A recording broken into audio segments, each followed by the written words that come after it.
Today on Blue 58, previewing the 2024 Packers starts with their most important position, quarterback. What does Jordan Love do in his second season as a starter? And how does the backup position shake out? Blue 58! Hello and welcome to another episode of Blue 58, the one and only podcast of thepowersweep.com. I'm your host, John Meerdink, and I am happy to be with you here for another episode.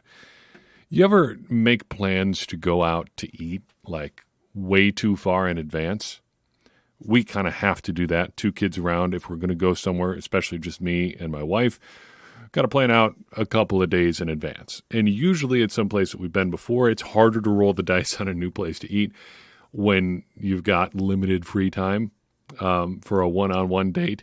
But usually when we're going someplace, there's a couple restaurants in rotation, but wherever we go, I just fixate on it from the second we make the plans until it actually happens. And I can't think about anything else until we're sitting down with our food in front of us. Because if we go to a place that we've gone before, chances are I'm pretty familiar with the menu, and as a result, I know what I'm going to get the second that we make our plans. Consider, there's this Mexican restaurant that we like to go to.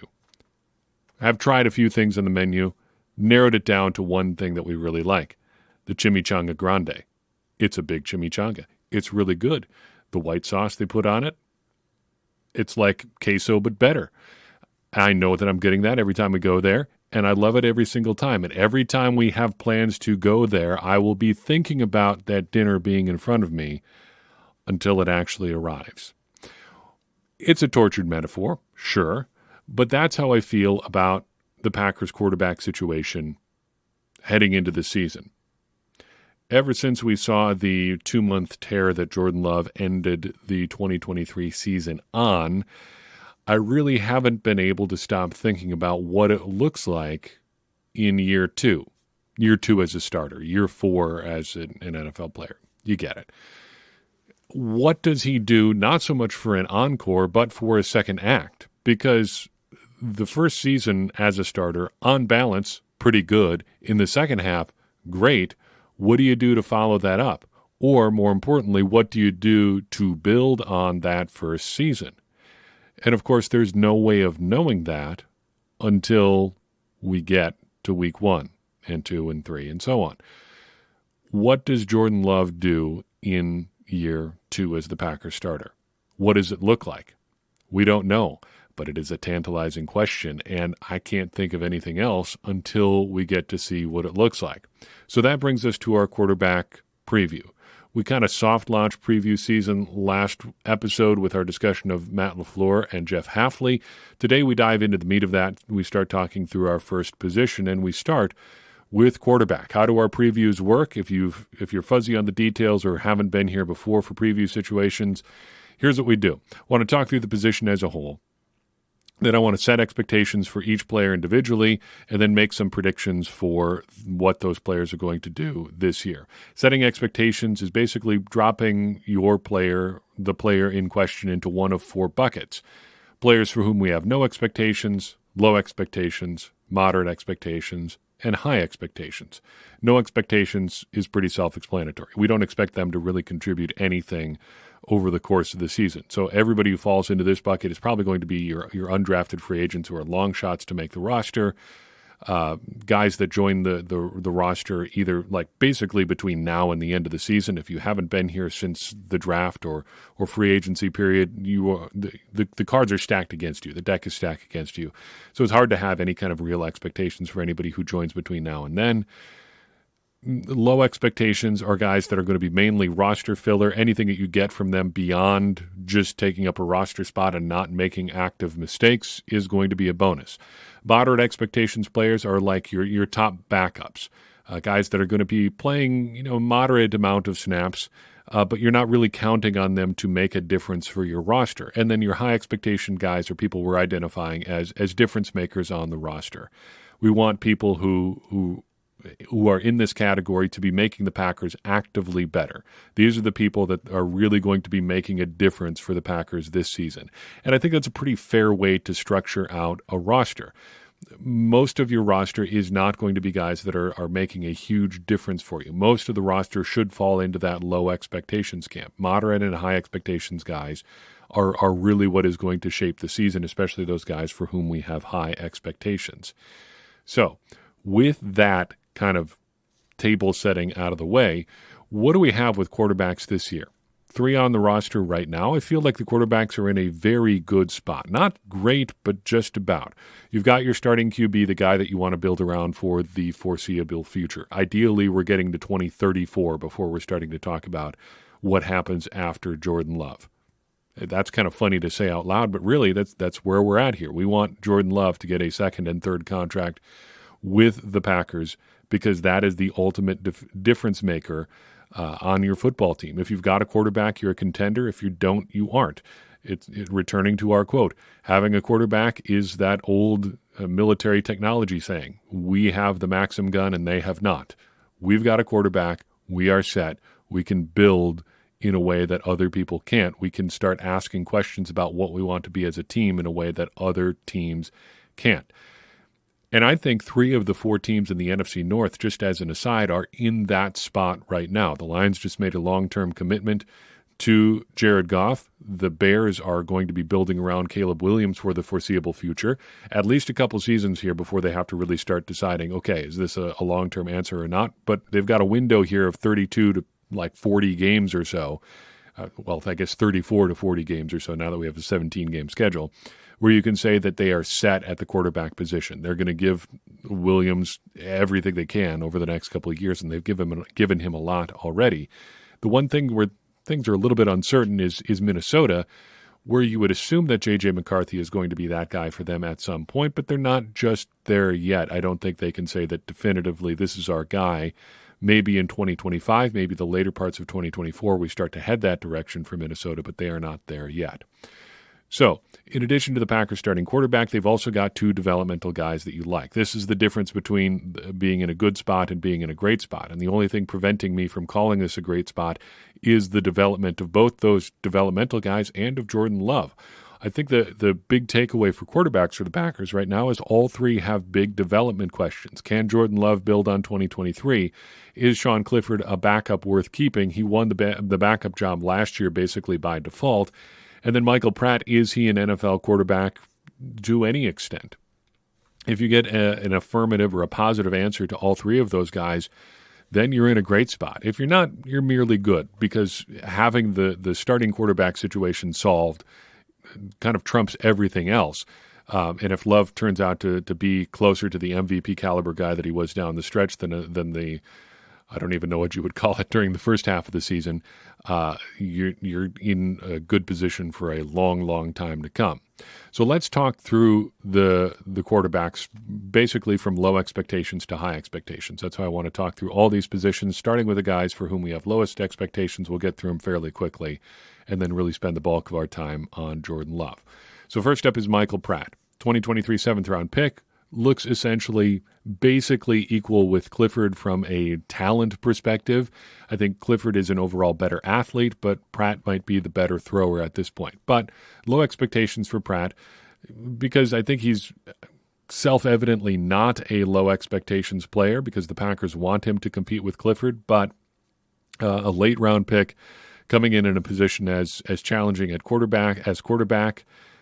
If you get anything out of Pratt this year, you're in a pretty good spot. If not, he should just be roster filler, either on the practice squad or on the very low end of the 53-man roster. So, and this is a crucial question for everybody. How does he meet expectations this year? So we set those expectations for guys. How do they meet them?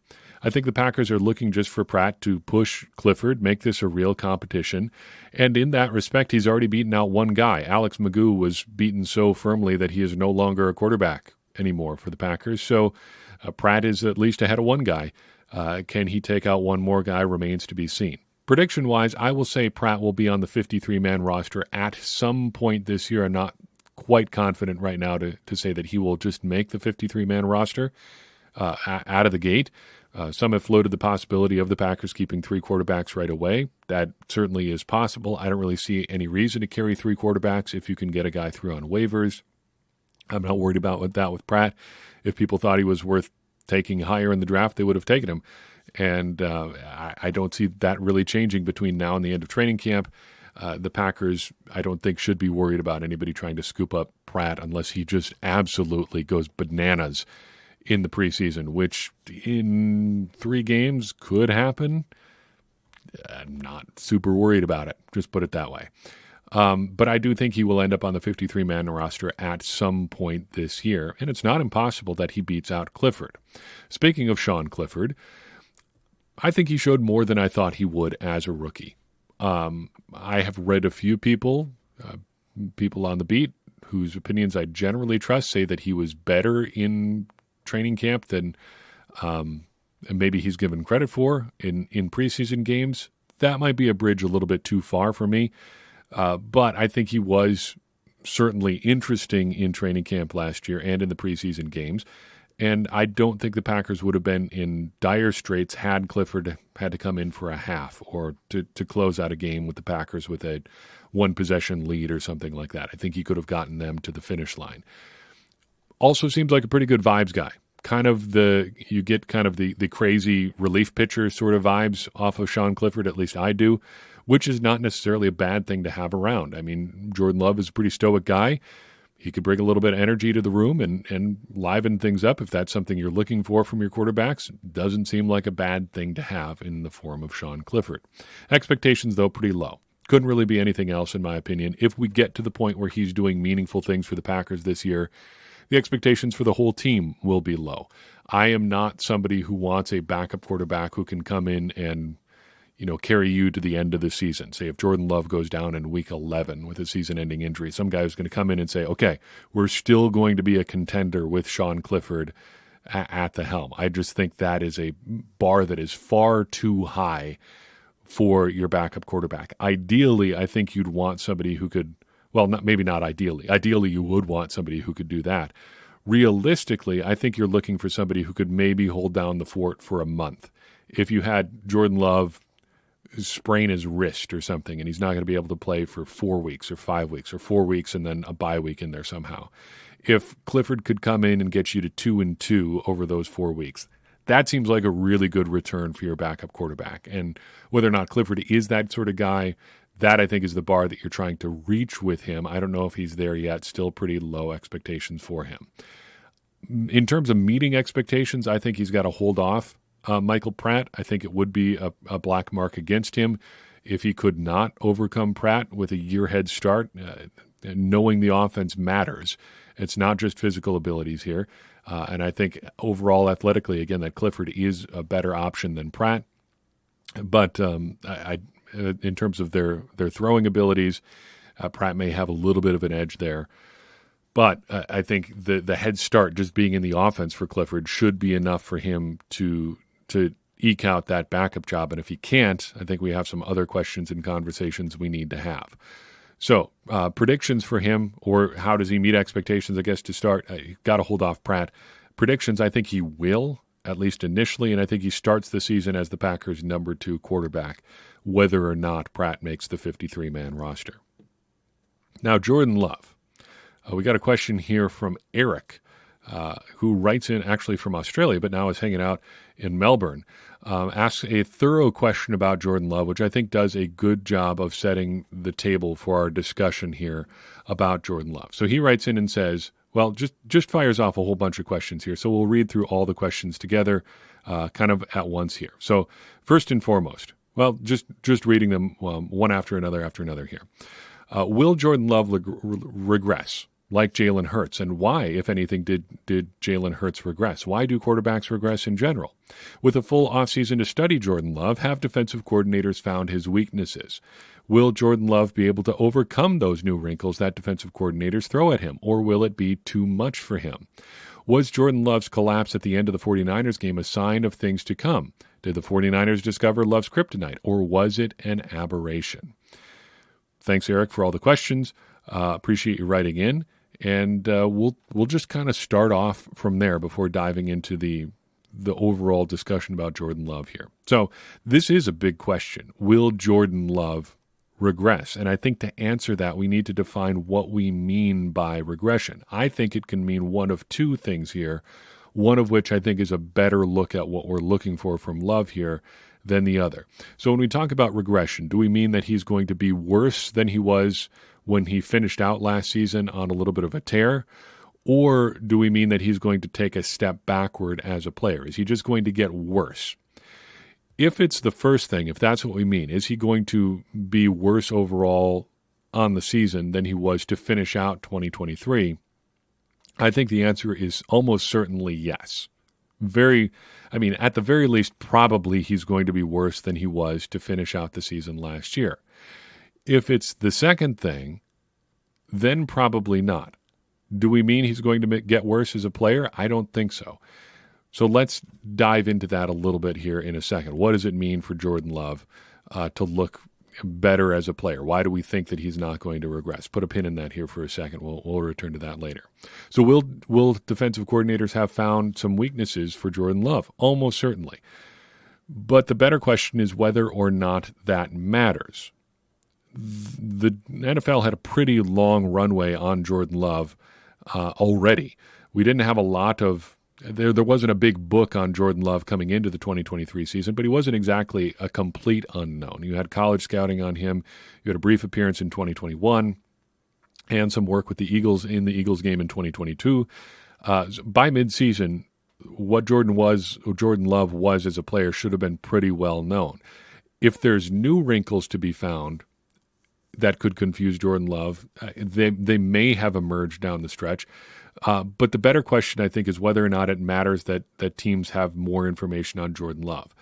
I don't think it really does, because I think it's a good bet that he'll be able to overcome those new wrinkles, because the important thing about Jordan Love is that he's still growing as a player, but the rest of the team is also growing around him. You've got third-year pass catchers in Christian Watson and Romeo Doubs. You've got second-year pass catchers in Jaden Reed and Dontavian Wicks, and I guess technically Bo Melton in there too, and Malik Heath, not to mention Luke Musgrave and Tucker Kraft.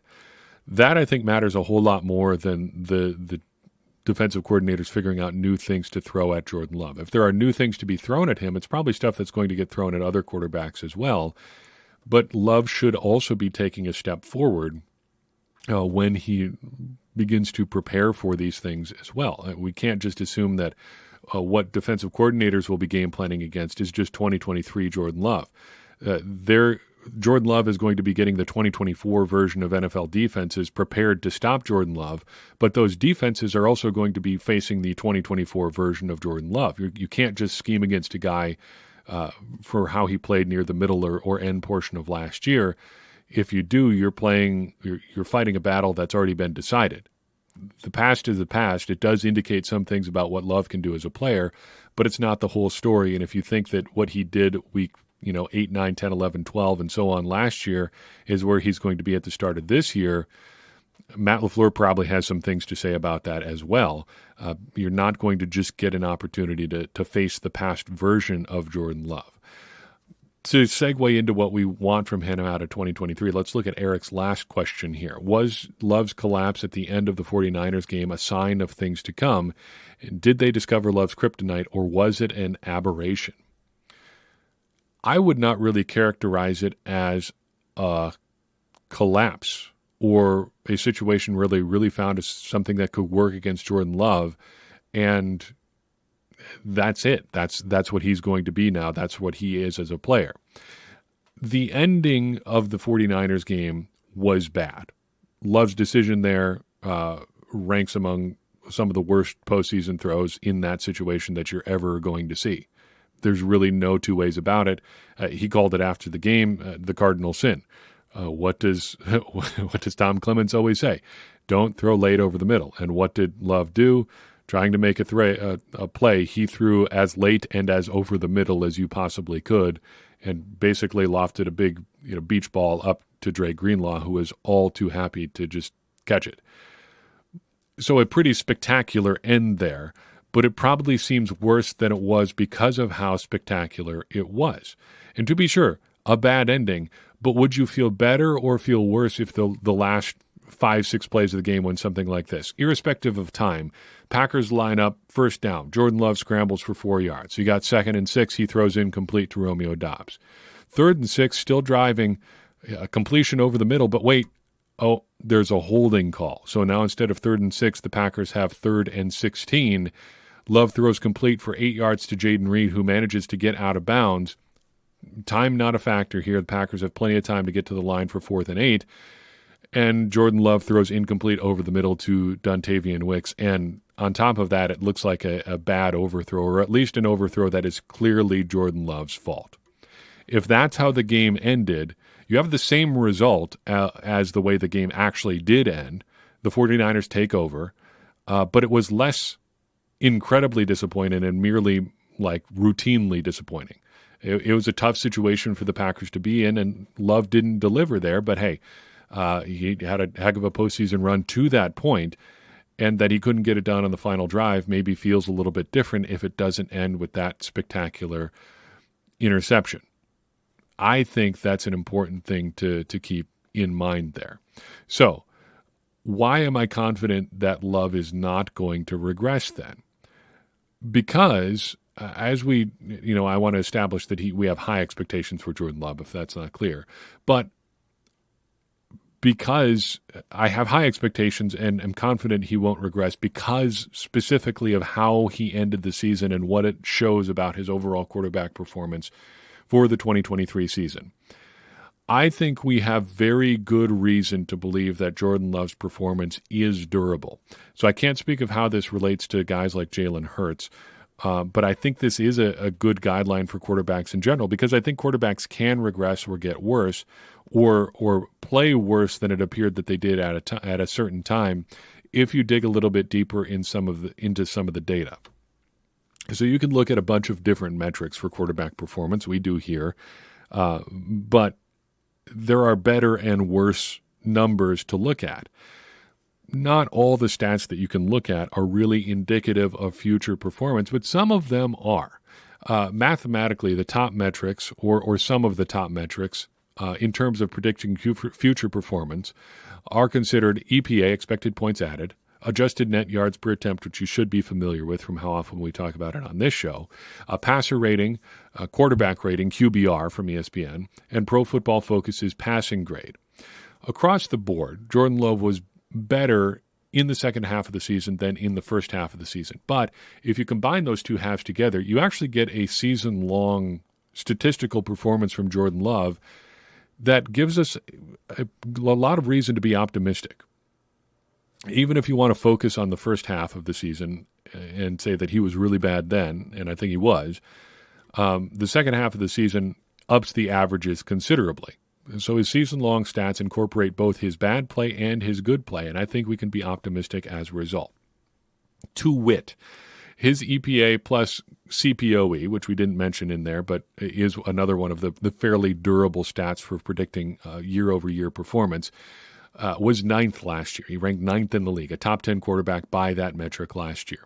In EPA per play, he was 6th in the NFL, again, for the entire season. His adjusted net yards per attempt for the year, just 6.67, which isn't great, but really weighed down by his early performance and still ended up as 9th best in the league. His last 8 games, not including playoffs, he finished with an adjusted net yards per attempt of 8.16, which would have been the second best figure in the league, extrapolated over a season-long performance. Passer rating, 11th in the league. Last 8 games, 112.7 rating, would have been second in the league. Overall, 96.1, still good for 11th.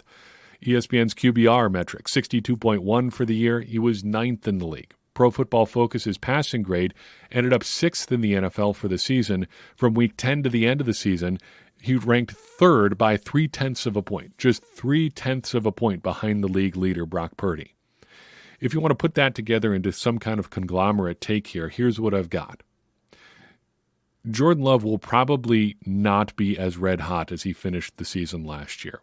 He was putting up MVP caliber numbers over the course of the season last year, and just picking those sort of numbers for any guy in a given year is probably not the safest bet in the world.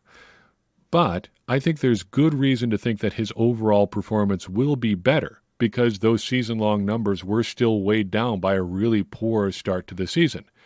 And again, the infrastructure around him is also going to be taking a step forward. As improved as Love's performance was in the second half of the season last year, it was also buoyed by the guys around him taking steps forward as well.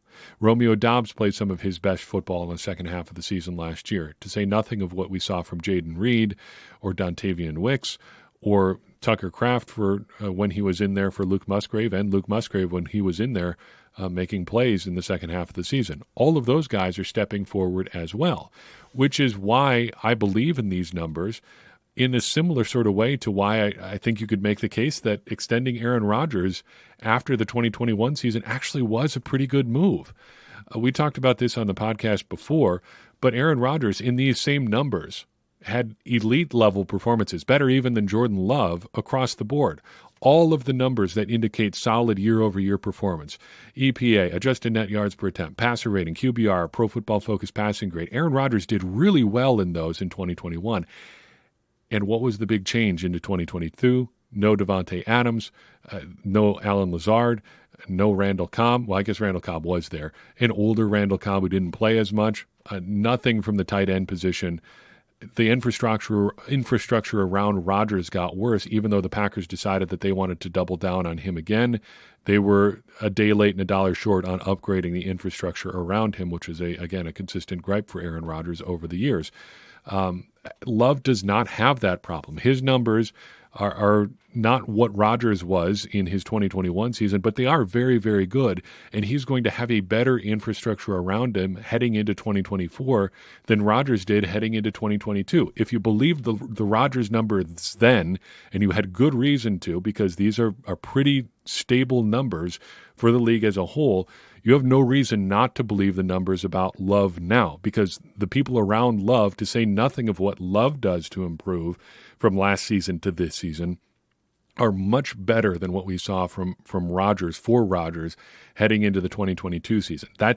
I don't think that's even an argument. It's not a discussion at all. The pass catchers, player to player, are better in 2023, 2024 than they were in 2022. The tight ends are better. Running backs may be a push, maybe slightly better even, considering what we saw from A.J. Dillon in 2022. I mean, Aaron Jones was Aaron Jones that year, but if Josh Jacobs is close to a 1-to-1 replacement there, Marshawn Lloyd plus A.J. Dillon should be better than A.J. Dillon all by himself was in 2022. The team is better around Love. He was solid last year. His season-long numbers have him pointed in the right direction. His end to last season has him pointed in the right direction. There's no reason not to be very optimistic about Jordan Love. So how does Love meet these high expectations, considering the optimism around him? I think there's a threefold test for Love. First, development. Does he take a step forward from last year? Does he have a better handle on things than he did at the start of last season? This is something I think you could see even as a layman down the stretch last year. Jordan Love just looked more in command in the second half of the season than he did in the first part of the season. He was better at the line of scrimmage, had things clicking along there, was moving things in and out of the huddle. He was in command and in control. Can he take a step forward from that? Can he continue to show development? Can he execute better than last year? Do we get better results than last year? Season long, I don't think it should be too hard. And just vibes. A lot of last year came down to just vibe check from Jordan Love. What feeling did Jordan Love give you as a fan of football, as somebody who knows what a well-performing team should feel like, or what they should make you feel when you're watching them? What does Jordan Love do for you in that respect? So development, execution, and vibes. I don't think it's not completely scientific, but I think as you look at those three areas, you can see where you would get a pretty good sense of how a guy was doing just from those three things, whether or not that's a super serious way to look at football at all.